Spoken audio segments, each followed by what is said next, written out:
बात होगी हजारों लोगों का धर्मांतरण कराने वाले छांगुर और उसकी सहयोगी नीतू नसरीन की।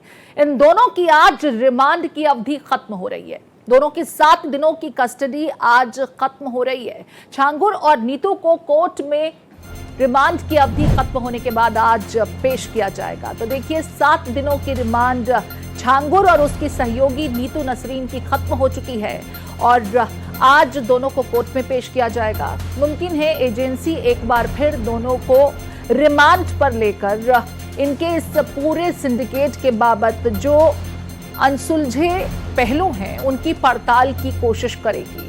कोर्ट से एक बार फिर रिमांड की अपील कर सकती है जांच एजेंसी छांगुर को लेकर। इस बीच देखिए, 7 दिनों की रिमांड के दरमियान कई महत्वपूर्ण खुलासे हुए। किस तरीके से छांगुर देश ही नहीं बल्कि विदेशों तक अपने इस साम्राज्य को स्थापित करना चाहता था। इस्लामिक स्टेट की परिकल्पना को वो हकीकत में तब्दील करना चाहता था।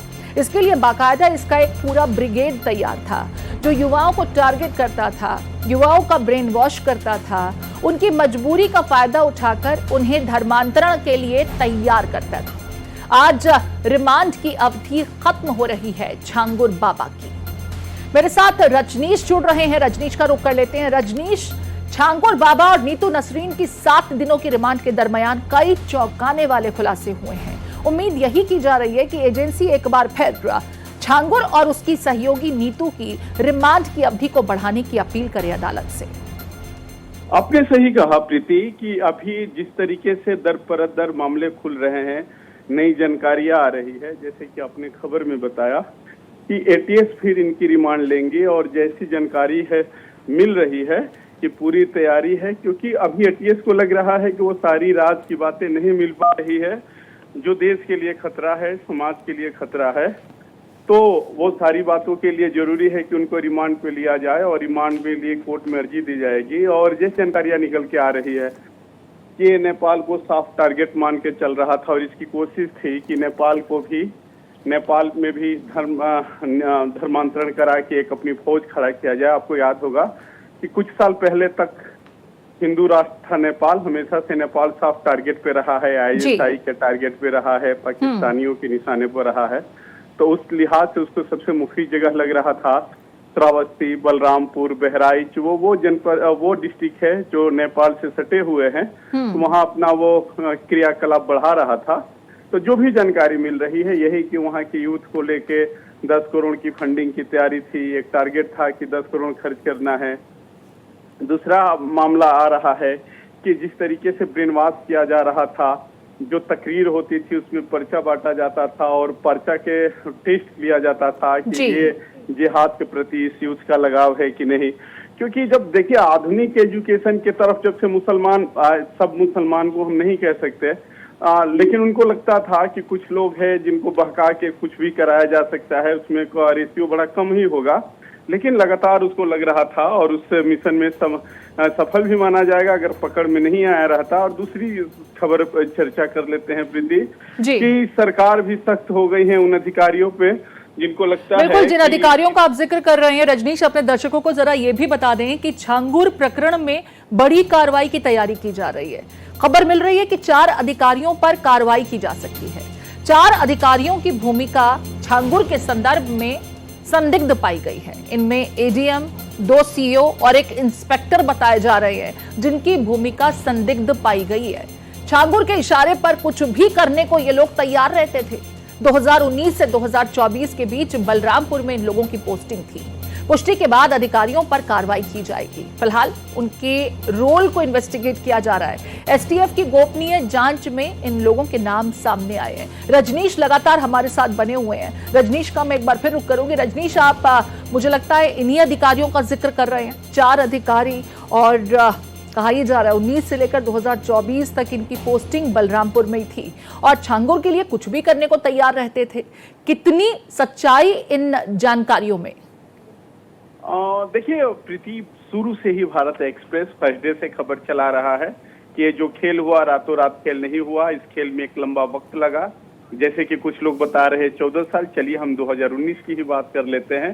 तो बिना अधिकारियों की जानकारी के ये बड़ा खेल संभव नहीं था, चाहे स्थानीय थानाध्यक्ष की बात की जाए या एलआईयू की बात की जाए, ये एलआईयू वो कड़ी होती है जो छोटे छोटे जानकारी को ऊपर अपने अधिकारियों की साझा करती है और उसके लिहाज से वहाँ सरकार शासन व्यवस्था करता है। जी। तो ये धर्मांतरण के इतना बड़ा खेल है, तो जाहिर तौर पर 4 ही अधिकारी नहीं, गहराई से जांच होने दीजिए। इसमें नीचे से नीचे और ऊपर से ऊपर अधिकारी भी संलिप्त होंगे। हालांकि हमेशा से होता आया है कि बड़ी मछली को बचाने के लिए छोटी मछली पे कार्रवाई हो जाती है, लेकिन थोड़ा सा भरोसा कर लेते हैं। लेकिन क्या रजनीश ये कहा जाए कि ये जो अधिकारी हैं जो इस छांगुर के कहने पर कुछ भी करने को तैयार रहते थे, उन्हें उसके एवज में बाकायदा रेवड़ियां बांट रहा होगा ये छांगुर?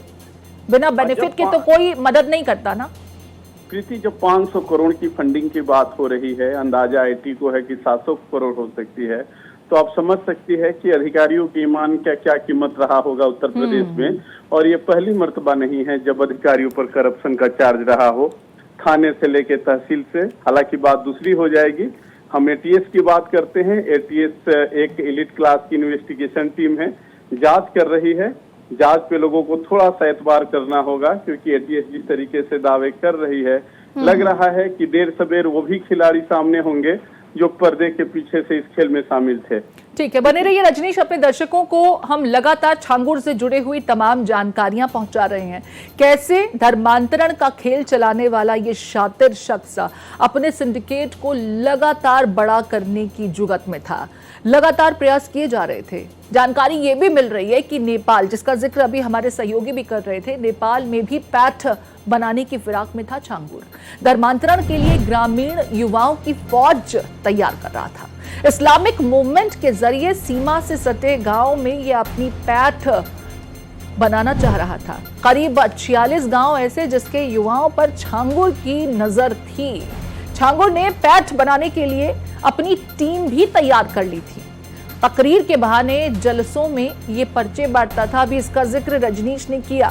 पर्चे बांटकर युवाओं की सोच जानने की कोशिश करता था। जिहाद को लेकर युवा क्या सोचते हैं, उनका नजरिया क्या है। चुने गए युवाओं को धन देकर वो और मजबूत बनाना चाहता था। सुरक्षा एजेंसियों के मुताबिक 10 करोड़ रुपए खर्च करने की तैयारी थी। इस्लामिक मूवमेंट के लिए 10 करोड़ रुपए खर्च करने की तैयारी छांगुर बाबा की थी। देखिए, अब सवाल यह है कि इतना पैसा आपके पास कहां से आ रहा था? आपको कहां से इंस्ट्रक्शंस मिलते थे कि इतने युवाओं को आपको ब्रेन वॉश करना है, उनका धर्मांतरण कराना है? और नेपाल जो खुद एक हिंदू राष्ट्र है, उस पर भी छांगुर की नजर थी। और जो सटे हुए 46 गांव हैं, उनके युवाओं पर ये बाकायदा किसी गिद्ध की तरह नजरें जमाए बैठा था। और इसका ब्रिगेड जो इसके इस पूरे खेल में उसकी मदद करता था, वो बाकायदा इन जगहों पर सक्रिय भी थे। रजनीश हमारे साथ लगातार बने हुए हैं, एक एक पहलू की जानकारी आप तक पहुंचा रहे हैं। रजनीश, 46 ऐसे गांव जहां पर बाकायदा किसी गिद्ध की मानिंद ये लोग नजरें गड़ाए बैठे थे।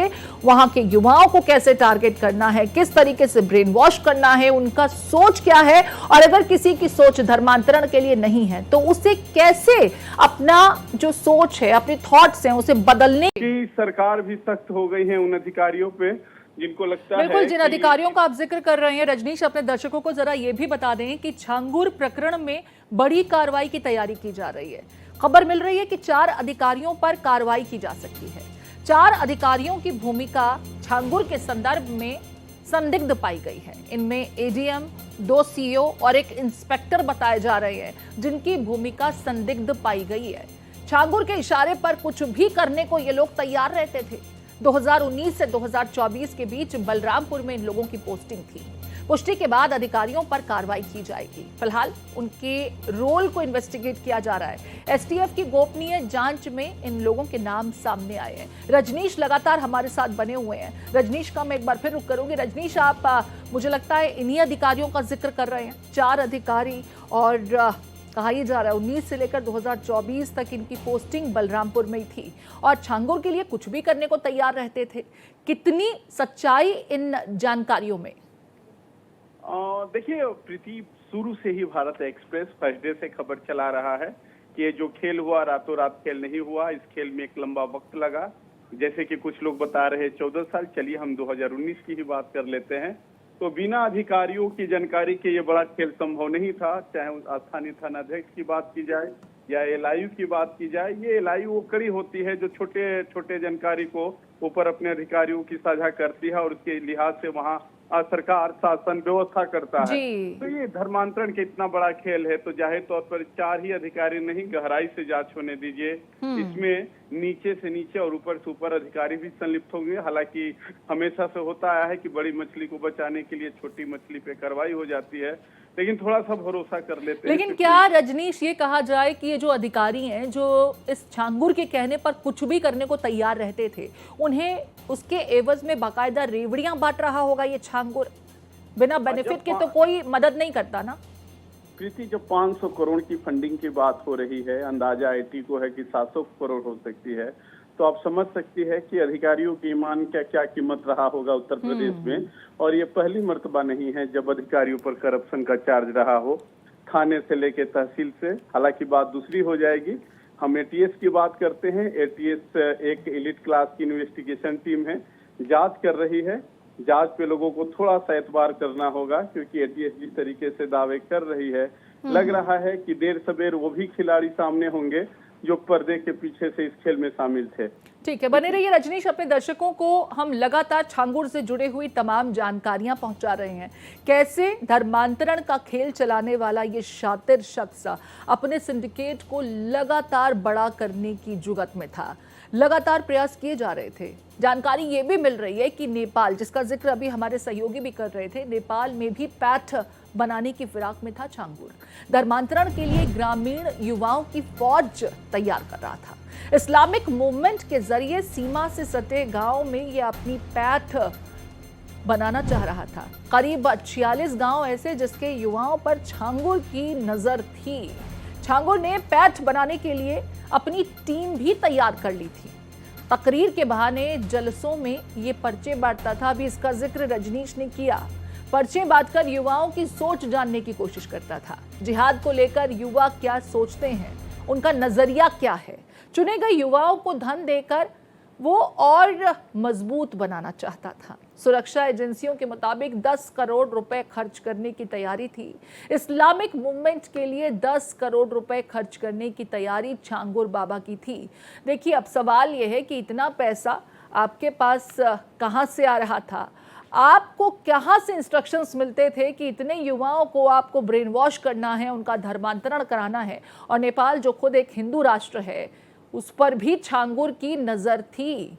और जो सटे हुए 46 गांव हैं, उनके युवाओं पर ये बाकायदा किसी गिद्ध की तरह नजरें जमाए बैठा था। और इसका ब्रिगेड जो इसके इस पूरे खेल में उसकी मदद करता था, वो बाकायदा इन जगहों पर सक्रिय भी थे। रजनीश हमारे साथ लगातार बने हुए हैं, एक एक पहलू की जानकारी आप तक पहुंचा रहे हैं। रजनीश, 46 ऐसे गांव जहां पर बाकायदा किसी गिद्ध की मानिंद ये लोग नजरें गड़ाए बैठे थे। वहां के युवाओं को कैसे टारगेट करना है, किस तरीके से ब्रेन वॉश करना है, उनका सोच क्या है, और अगर किसी की सोच धर्मांतरण के लिए नहीं है तो उसे कैसे अपना जो सोच है, अपने थॉट्स हैं, उसे बदलने के लिए मजबूर करना है। ये पूरी तैयारी, ये पूरा ताना बाना इस शातिर शख्स ने रचा हुआ था, तैयार था, और बाकायदा युवाओं को ये लगातार अपने ब्रिगेड में शामिल कर रहा था। मैंने पहले ही कहा कि उसके सॉफ्ट टारगेट नेपाल से सटे वो डिस्ट्रिक्ट थे जहां लगता था कि आसानी से हम युवाओं को भड़का लेंगे, बरगला लेंगे। और जिसर तैयबा एक किताब लिखी गई थी जिसको आसान भाषा में इस्लाम को बताना था लोगों में, क्योंकि जो उर्दू फारसी का शब्द होता है बड़ा क्लिष्ट होता है, उसको आसानी से लोगों में नहीं समझाया जा सकता।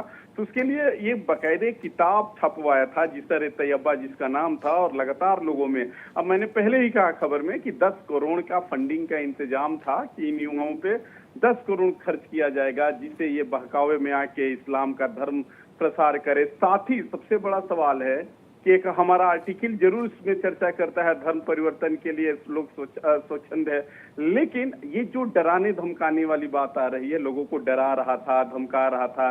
इसके पास युवतियों की एक टीम थी जो टीम कहती थी कि अगर आप हमारे हिसाब से काम नहीं करेंगे तो आप पे झूठे रेप के मुकदमे दर्ज करा देंगे, छेड़खानी का मुकदमा दर्ज करा देंगे। यहाँ की इसके टीम में वो भी लोग थे जो कहते थे कि पॉस्को एक्ट में हम मुकदमा लिखवा देंगे।